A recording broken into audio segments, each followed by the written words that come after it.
Olá meninas, eu sou a Tati Medeiros, sou mãe de 3 filhos.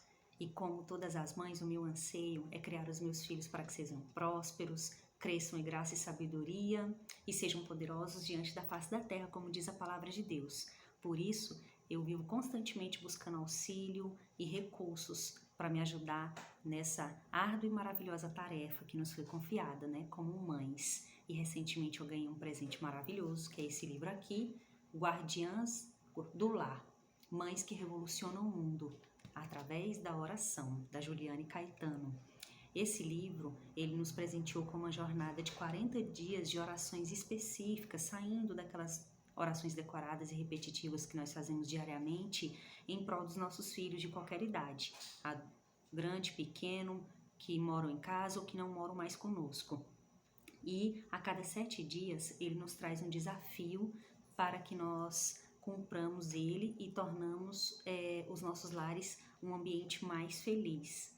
E eu gostaria de compartilhar isso com você porque eu percebi, buscando nas escrituras, na vida de homens maravilhosos que tiveram mães que oraram por eles, que os ensinaram, que os conduziram nos caminhos do Senhor, como a mãe de Moisés, Joquebede, que ensinou ele o caráter a honrar a Deus e obedecê-lo, e Moisés se tornou um dos maiores líderes do mundo até hoje, na história da humanidade.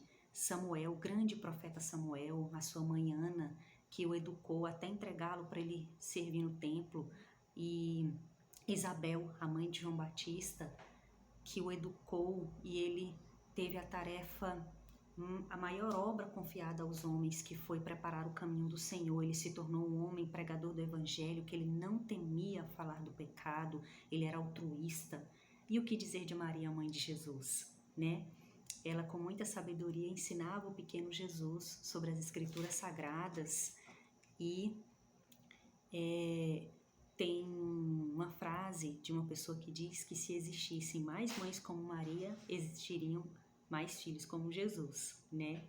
Então, nós devemos estar cientes dessa nossa responsabilidade, porque analisando todas essas mães, a gente pode chegar num consenso comum, o discipulado. Elas discipularam seus filhos e nós também devemos fazer isso, ensinando a palavra e orando por eles. Então hoje eu quero começar um desafio com vocês, que está no livro de Provérbios 18, 21.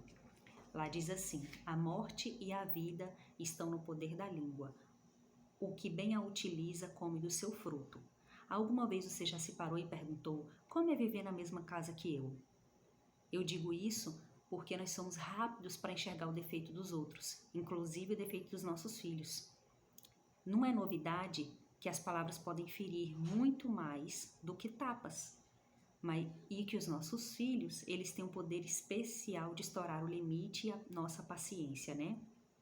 Eles têm o poder da desorganização, que não se acha em lugar nenhum. Cada fase vem uma série de fatores irritantes que se unem ao nosso cansaço para nos tirar do sério, mas precisamos reconhecer que às vezes somos chatas mesmo, né? Nós reclamamos de tudo. Se nós trabalhamos fora de casa, provavelmente passamos o dia todo nos controlando para sermos educadas, polidas, né? Não ser ríspida com as pessoas que estão ao nosso redor. Então, por que quando nós chegamos em casa, nós despejamos toda a nossa frustração naqueles que nós mais amamos, que é a nossa família e os nossos filhos? Isso não faz sentido nenhum, né?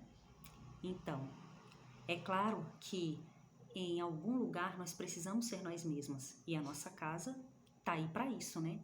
Mas nós precisamos entender que tornamos o lar extremamente desagradável quando enchemos o ambiente de estresse e reclamação.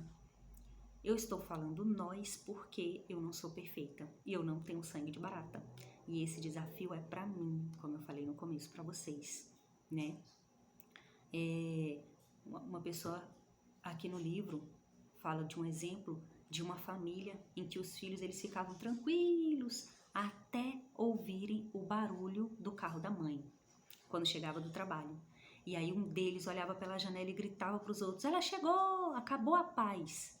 Isso se dava porque ao chegar em casa a mãe entrava reclamando da bagunça, da luz acesa e do que não havia sido feito. Aí os filhos, eles se colocavam no automático e não ouviam nada daquilo que ela estava falando.